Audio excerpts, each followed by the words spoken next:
Welcome in here, out there, all around the world to The Late Show. I'm your host, Stephen Colbert. Folks, there's no denying. It is cold out there, and it is cold in here.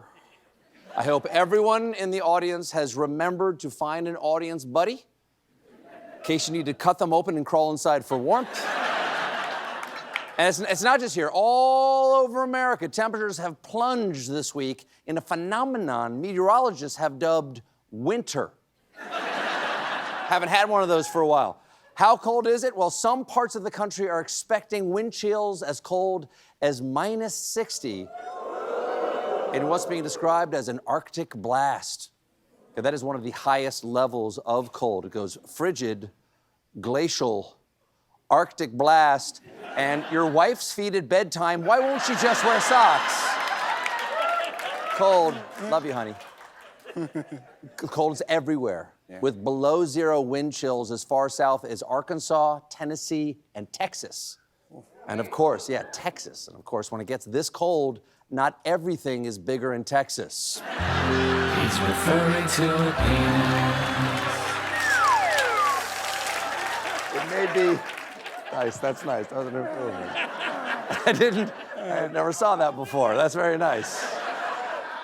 It may be cold in New York, but Midtown Manhattan is also the center of a red-hot controversy over something called congestion pricing. You see, last month, New York put a toll on most vehicles entering Manhattan's central business district from 5 a.m. to 9 p.m. to cut traffic and emissions, and it's working.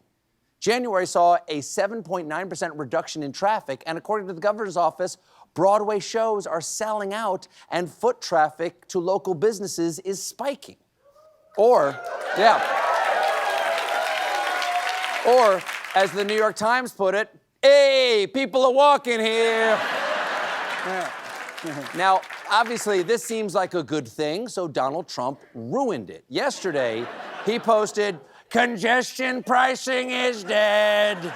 Manhattan and all of New York is saved. Long live the king." Yes, the classic domain of an all-powerful king. Yes, it's what all kings do, regulate local toll roads. Behold, Camelot has been saved, for I have pulled Excalibur from the median strip of the Cross Bronx Expressway. So, the president of these United States has called himself a king, which is the thing presidents are not supposed to do. Then White House social media posted this image with Trump wearing a crown. So, I agree, but you know he's trolling us. And we shouldn't take the bait. But with this guy, every troll is a trial balloon. So, here we go.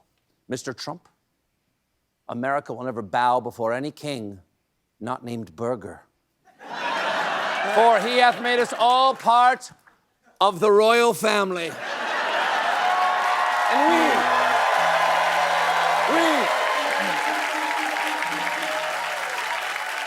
And we hunger for onion rings.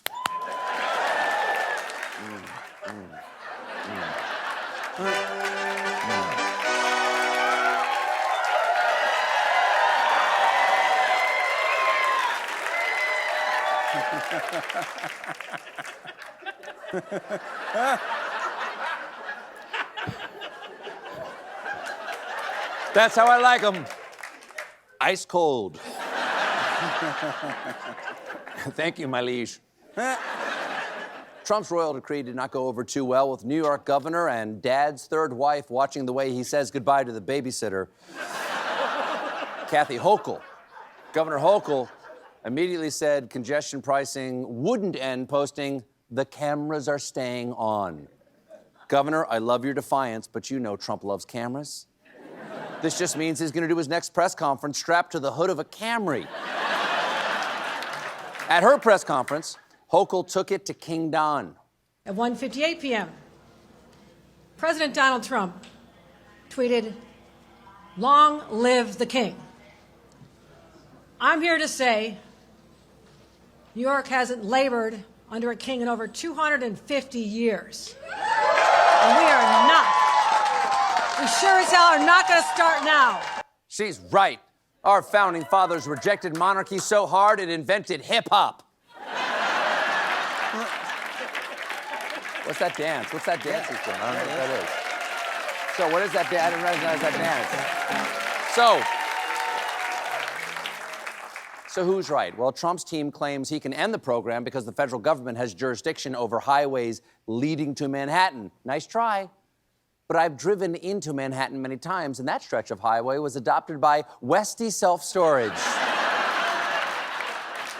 Thank you for your storage, Westy. So,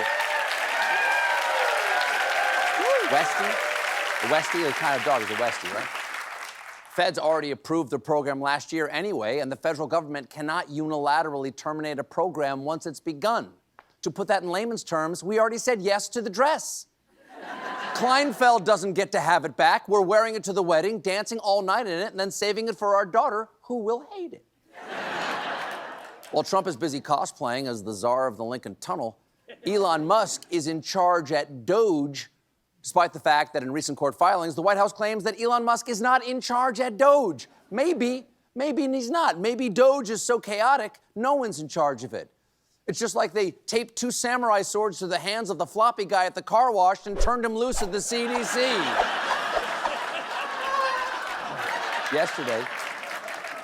Yesterday on Air Force One, reporters asked Trump if he's going to use Elon Musk and the Doge team to cut defense spending. And his answer was kind of very weird. Do you know what they're looking at specifically at the Department of Defense right now? Yeah, they're looking at everything. And are they going to cut more national They're looking at. We're going to security go into Fort Knox to make sure the gold is there. Okay, that wasn't the question. Doctor, is my husband going to make it? We're going to Fort Knox to make sure the gold is there. So what the hell is Trump talking about? Follow me down the stupid hole, friends.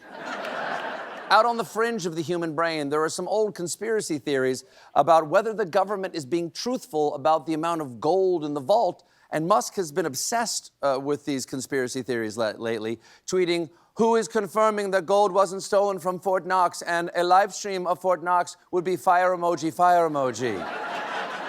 That is the most middle-aged dad energy I have ever seen. Hey kids, I know you want to watch the new Marvel movie, but you know what would be really skibbity? This YouTube walkthrough of Colonial Williamsburg. Before you commit, remember they recently added the Presbyterian Meeting House. Dancing lady emoji, dancing lady emoji. Bowl of soup emoji. But the inspector is on the case. Trump continued to baffle the baffled reporters. We're going to go into Fort Knox to make sure the gold is there. The fabled Fort Knox to make sure the gold is there. If the gold isn't there, we're going to be very upset. And after that, we're going to be very upset, and after that, we're going to see if there's really silver at Long John's. If not, well, you got to check. No one's done an audit. No one's done an audit in a long time. I'm telling you, if the silver's not there, then I solved that placemat for nothing. We live, my friends, we live in truly paradigm-shattering times, which is why I was not surprised to be shocked by how startled I was that this week, California introduced a bill to recognize Bigfoot as the state's official cryptid. Well, that's strange and completely unnecessary. California already has a mystical furry creature, Randy Quaid. The bill was introduced by State Assembly member Chris Rogers, whose district spans Mendocino and Sonoma counties, a region known as the epicenter of Bigfoot lore. Yes, for decades, people in Sonoma have reported witnessing Bigfoot on wine tours. We've all seen the chilling footage. No, if anybody orders Merlot, I'm leaving. I am not drinking an Merlot. If this bill passes, it will open the door for other states to officially celebrate their own local cryptids, like New Mexico's jackalope, the New Jersey devil, and of course, the most hideous beast of all, the New York Giuliani. This bill, I'm sure, seems like a big honor for squatches out there, but I have my concerns. So, arboreal cryptids, meet me at the Bigfoot cam. Greetings, Sasquatches, swamp apes, yeti, and big feet of all stripes. I know this bill may seem like a long overdue recognition, a chance to leave the shadows at last, but don't you fall for it, my furry friends. Because they're clearly hoping you'll show up at the signing ceremony, and that's when they'll trap you. Not in a net, but in California's shallow celebrity culture. Sure. You'll enjoy fame at first, the tabloid drama, the brief marriage to J-Lo, the Scientology Celebrity Center, but ultimately it will leave you empty and distracted from every Bigfoot's primary mission, protecting the gold at Fort Knox. We got a great show for you tonight.